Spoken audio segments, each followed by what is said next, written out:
जैसा कि हमने लास्ट एपिसोड में देखा कि डाउजी फैमिली के सभी लोगों ने जाओफिंग को अपनी फैमिली का हिस्सा मान लिया था। इसके बाद सभी लोग टेबल पर बैठकर एक साथ डिनर करने लगे थे। एपिसोड की शुरुआत में डाउजी फैमिली का लीडर सोंग डुआन से कहता है कि इस बच्चे की सारी प्रैक्टिस की जिम्मेदारी अब से तुम्हारी होगी, तुम ही इस बच्चे को सारी ट्रेनिंग दोगे। इसके बाद डाउजी फैमिली का लीडर अपनी पत्नी के साथ वहाँ से चला जाता है और उसके जाने के तुरंत बाद मिस जीनू वहाँ पर खड़ी होती है और कहती है कि ये अब से हम सबका छोटा भाई है, अगर किसी ने भी मेरे सामने इसे को परेशान किया तो देख लेना। इसके बाद बाकी के सभी भाई जाओफिंग से कहते हैं कि जाओफिंग मुबारक हो, अगर मिस जीनू ने तुम्हारी जिम्मेदारी ली है तो तुम्हें यहाँ पर कोई भी परेशानी नहीं होगी, क्योंकि मिस जीनू यहाँ पर सबसे इंटेलिजेंट है और वो तुम्हारा बहुत अच्छे से ख्याल रखेगी। अपनी तारीफ सुनकर मिस जीनू को बहुत अच्छा लगता है, लेकिन तभी वहाँ पर उनका एक भाई बोलता है कि क्या अब हम सब लोग अपना खाना खा ले। तभी मिस जीनू कहती है कि तुम अपने छोटे भाई की थाली देखो,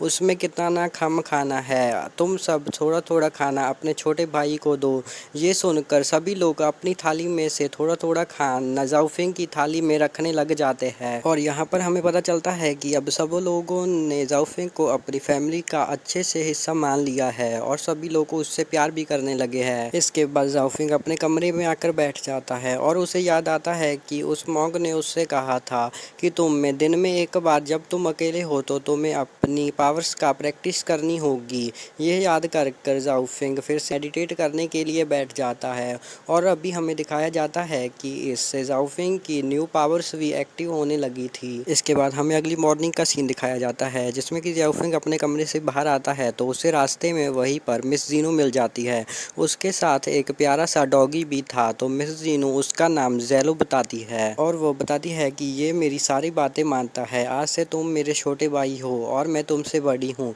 इसलिए आज से तुम्हें भी मेरी सारी बातें माननी पड़ेगी। उन दोनों की बातें चली रही थी कि तभी वहाँ पर सोंग डॉग आ जाता है और वो जाओफिंग से पूछता है क्या तुम्हें रात में यहाँ पर अच्छा लगा, तो जाओफिंग कहता है कि हाँ। इसके बाद सोंग डॉग कहता है कि आज तुम्हारी ट्रेनिंग का पहला दिन है, क्या तुम तैयार हो। इससे पहले कि जाओफिंग कुछ बोलता मिस जीनू कहती है कि मैं भी साथ में चलूंगी। इसके बाद हमें अगला सीन दिखाया जाता है जिसमें कि वो तीनों एक बाम्बू के जंगल में आ जाते हैं। यहाँ पर आकर सोंग डॉग जाओफिंग को बताता है कि इस जगह में हम अपने न्यू डेसिमल्स को प्रैक्टिस कराते हैं और अभी हमें दिखाया जाता है कि मिस जीनू ने वहाँ पर जाकर एक सा बाम्बू को बड़े ही आसानी से काट दिया था। इसके बाद सोंग डॉग जाओफिंग से कहता है कि तुम्हें यहाँ पर बाम्बू काटने की प्रैक्टिस करनी होगी जिससे कि तुम्हारा शरीर मजबूत हो जाएगा। इसके बाद सोंग डॉग जाओफिंग को एक हथियार देकर वहाँ पर सबसे पतले बाम्बू को काटने के लिए कहता है, जिसके बाद जाओफिंग अपनी पूरी ताकत से उस बाम्बू को काटने की कोशिश करता है, लेकिन वो बाम्बू बेंड होकर फिर से जाओफिंग के मुंह पर लग जाता है,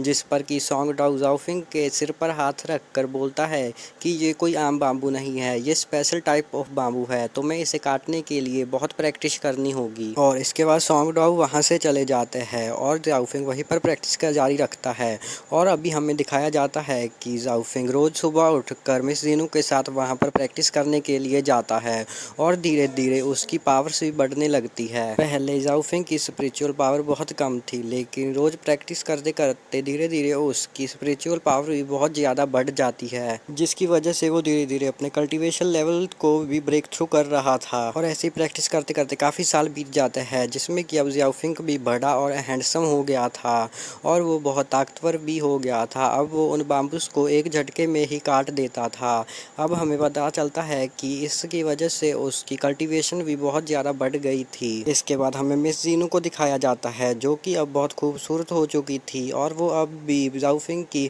मदद किया करती थी। अगले सीन में हमें ड्रैगन सेक में दिखाया जाता है जहाँ पर कि एक लड़का बड़ी ही तेजी से अपनी स्वॉर्ड से एक बड़े से पत्थर को बीच में से काट देता है और यहाँ पर हमें पता चलता है कि ये कोई और नहीं जाओफिंग के बचपन का दोस्त जिंजू ही था, जो कि अब बड़ा हो गया था और अब भी हमें इसे देखकर पता चल रहा था कि ये बहुत ज़्यादा ताकतवर भी हो चुका था और उसके पीछे खड़े सभी लोग उसकी तारीफ कर रहे थे और वो बताते हैं कि मास्टर इस लड़के को स्पेशल ट्रेनिंग देते हैं क्योंकि उनको लगता है कि ये बहुत ताकतवर बन सकता है। लेकिन तभी वहाँ पर एक लड़का आकर कहता है कि इसने अभी तक मुझसे फाइट नहीं की है और वो कहता है कि जिंजू अपने बड़े भाई से फाइट कर ले तो उसे पता चल जाएगा कि कौन ज़्यादा ताकतवर है और वो सीधे सीधे जिंजू को फाइट के लिए चैलेंज कर रहा रहा था। जिंजू भी उसे फाइट के लिए मान जाता है और यह एपिसोड यहीं पर खत्म हो जाता है।